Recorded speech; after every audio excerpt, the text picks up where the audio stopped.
Hello students, we have already read the first chapter from the book Flamingo.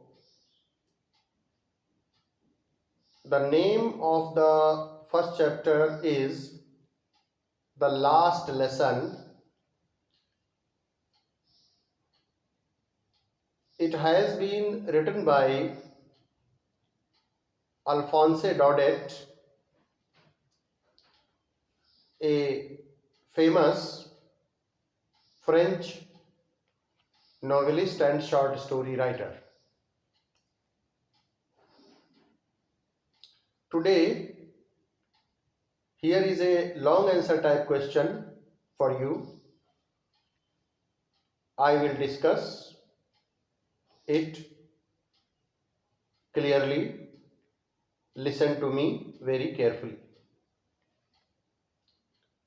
Question: the people in the story The Last Lesson by Alphonse Daudet suddenly realize how precious their language is to them.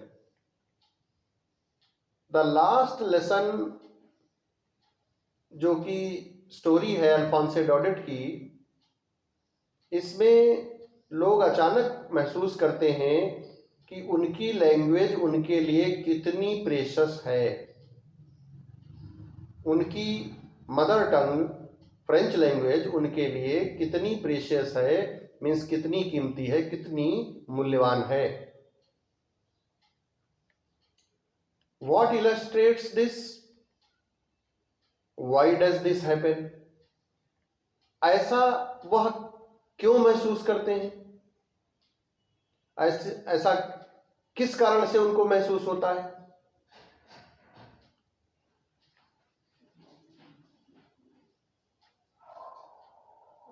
और what illustrates this? कौन सी चीज किस चीज को यह बताता है? Illustrates मतलब एक्सप्लेन्स, व्याख्या करता है. किस चीज की व्याख्या करता है, किस चीज को बताता है?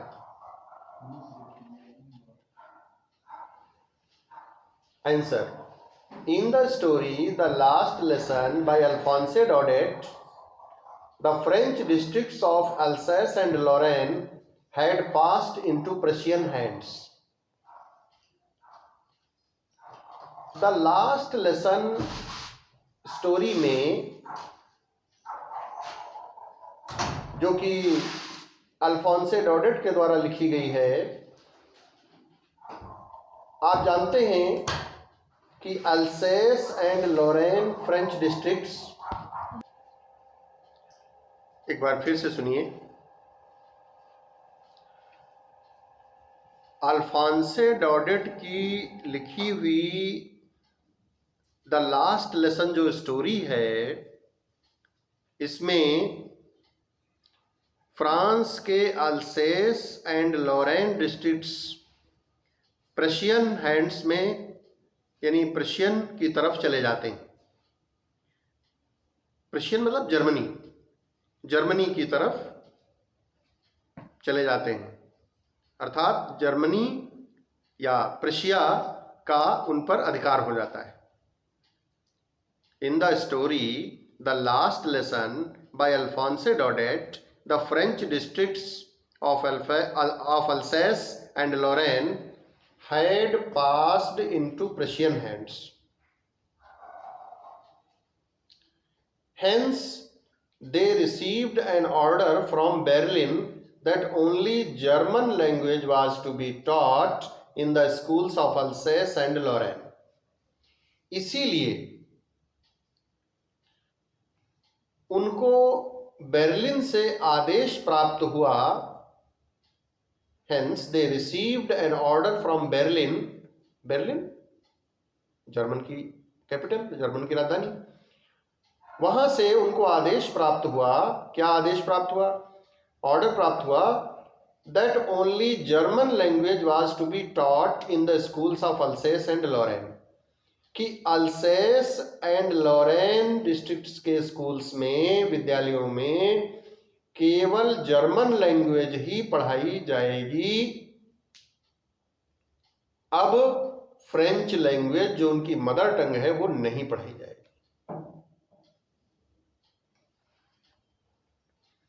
It was then that all the people of Alsace and Lorraine felt the value and importance of their language. तभी यही वो अवसर था, यही वो समय था।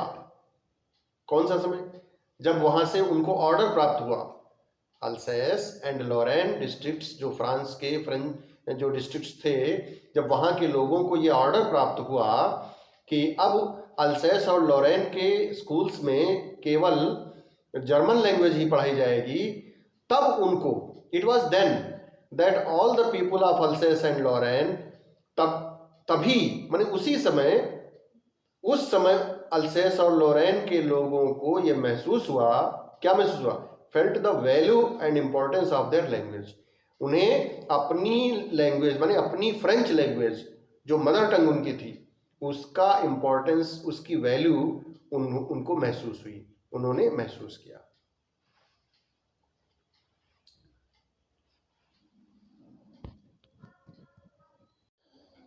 स्कूल रूम में किसी प्रकार की आवाज नहीं थी, सिर्फ एक ही आवाज थी, बच्चे जो लिख रहे थे।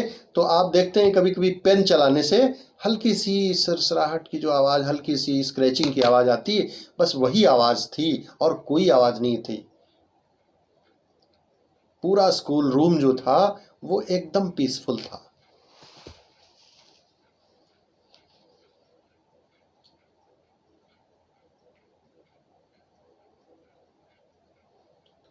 Even the village people sat quietly in the class like students. विद्यार्थियों के तरीके से जो विलेज पीपुल आए थे उस दिन, वो चुपचाप बैठे हुए थे। sat quietly, चुपचाप बैठे हुए थे क्लासरूम में। और वे क्यों आए थे? क्योंकि उन्हें भी मिस्टर हैमेल को थैंक्स देने के लिए आए थे, क्योंकि वो अब उनको चले जाना है, अब तो जर्मन टीचर पढ़ाएंगे वहां। तो वो सब इकट्ठे हुए थे, क्लासरूम में बैठे थे पीछे, तो चुपचाप बैठे हुए थे। Mister Hamel the teacher gave rise to a feeling of regret in the students. और मिस्टर हैमेल ने क्या किया? जो टीचर थे, gave rise to a feeling of regret in the students. विद्यार्थियों में एक पश्चाताप की भावना को जन्म दिया। पश्चाताप कहेगा कि देखिए, हम लोग अपनी मातृभाषा को जब सीखने की बात आती थी तो हम लोग उसे कल पर टाल देते थे। ये बड़े खेद की बात है। इस बात का जो है फीलिंग ऑफ रिग्रेट जो थी उनकी, उसको उन्होंने क्लास में एक्सप्रेस किया। Franz also felt sorry for not having listened to his teacher carefully. और फ्रेंज ने भी दुख प्रकट किया, टीचर को अच्छे से वो ध्यानपूर्वक नहीं सुनता था क्लास में पहले, तो वो भी दुखी हुआ। उसे भी आज दुख था कि वो अपने टीचर को, अपनी फ्रेंच लैंग्वेज जो टीचर पढ़ाते थे, तो उसको ठीक से नहीं सुनता था। तो वो भी, उसने भी खेद प्रकट किया। It seemed as if Mr. Hamel wanted to teach the students everything he knew before going away from the school. ऐसा लगता था, ऐसा दिखाई पड़ता था, ऐसा प्रतीत होता था मानो मिस्टर हैमेल विद्यार्थियों को सब कुछ पढ़ा देना चाहते थे जाने से पहले। विद्यालय से जाने से पहले ऐसा लगता था कि वो सब कुछ पढ़ा देंगे उसी दिन बच्चों को, क्योंकि उस दिन के बाद तो उन्हें विद्यालय आना नहीं था। जर्मन टीचर्स जर्मन पढ़ाने आना था, इसलिए। Mister Hamel concludes the mood in his words. और मिस्टर हैमेल जो टीचर हैं, वो क्या करते हैं? Concludes the mood in his words. अपने शब्दों में वो अपनी बात मतलब समापन करते हैं। किस तरीके से? क्या कह करके? We have all a great deal to reproach ourselves with. We have all a great deal to reproach means to blame ourselves, माने हम सभी दोषी हैं। We have all a great deal, बहुत सारी बातें हैं, हमारे अंदर बहुत सारी कमियां रही हैं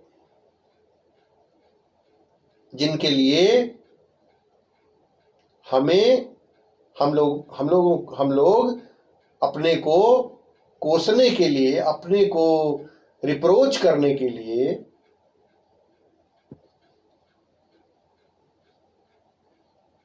मतलब बहुत सारी चीजें हैं। We have all a great deal, all बोलो हम सभी दोषी हैं कि हम सभी अपनी फ्रेंच मदर टंग को, फ्रेंच लैंग्वेज को कल पर जब सीखने की पारी आती थी, जब सीखने का टर्न आता था तो उसे कल पर टाल देते थे, छोड़ देते थे, अच्छे से नहीं सीखते थे। तो इसके लिए केवल फ्रेंच से कहा तुम ही नहीं दोषी हो, हम सब दोषी हैं। We all have a great deal to reproach means to blame. इस चीज का दोषारोपण केवल फ्रेंच तुम्हारे पर ही नहीं बल्कि हम सभी लोग दोषी हैं। हम सभी लोग लापरवाही करते रहे अपनी मदर टंग के प्रति। इस तरीके से ये कह करके मिस्टर हैमेल टीचर ने अपनी बात समाप्त की। Thank you. आपको मैं PDF जो भेजूंगा उसको ये आंसर, लॉन्ग आंसर अपने रजिस्टर में ठीक प्रकार से इसको लिख लीजिएगा और इसको फिर तैयार कीजिएगा। Thank you.